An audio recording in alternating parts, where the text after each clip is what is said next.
Por el Grupo Confederal de Unidos Podemos en Común, Podem en Marea, señora Rodríguez.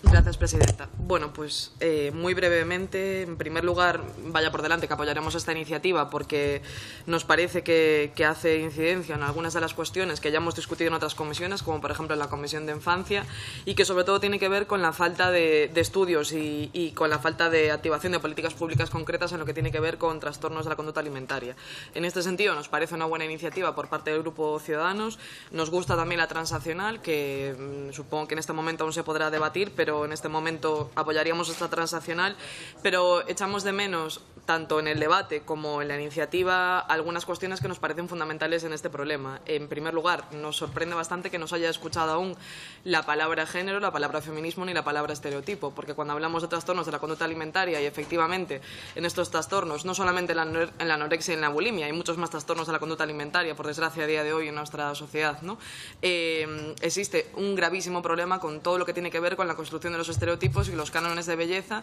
y con una cuestión que está íntimamente relacionada con las políticas que podemos hacer desde esta Cámara, que no es solamente qué imágenes aparecen en la publicidad de qué mujeres o de qué hombres, sino también este ciclo vicioso, por decirlo de alguna manera, que todas hemos vivido, en el que por un lado se te invita a estar más delgada, por otro solamente se te ofrece de una forma accesible y económica aquella comida que no te hace estar más delgada, y luego tienes que ir a una tienda en la que la única ropa que es barata y te puedes comprar es aquella en la que no te sirve, ¿no? Y esto tiene que ver con la precariedad laboral, esto tiene que ver con una serie de decisiones económicas y con las políticas de consumo y de alimentación.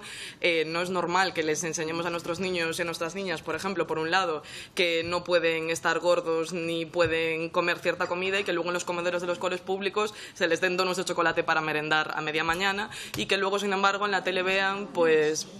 no sé, modelos que han tenido unas tallas que evidentemente no corresponden con haber comido donuts de chocolate. En fin, es como un ejemplo muy tonto, pero que refleja perfectamente bien cuál es el ciclo que está detrás de todo esto, ¿no? Y yo creo que es un tema en el que no solamente tenemos que trabajar desde la Comisión de Igualdad. Me sorprende, ya digo, que desde la Comisión de Igualdad no se haya incidido en una perspectiva feminista de esta cuestión, porque evidentemente la prevalencia de estos trastornos de la conducta alimentaria en las mujeres es escandalosa, y esto tiene un sentido, ¿no?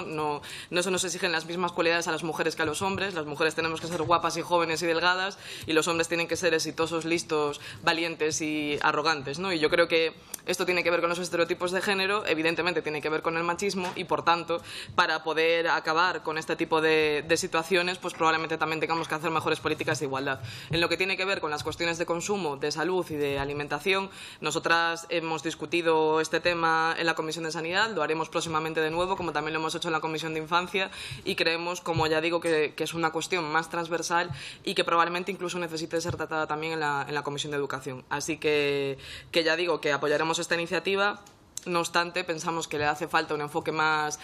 integral y más amplio que el que está recogido en la iniciativa de Ciudadanos, y por tanto pues lo seguiremos discutiendo en otras comisiones. Gracias. Muchas gracias, señoría. Pasamos ahora,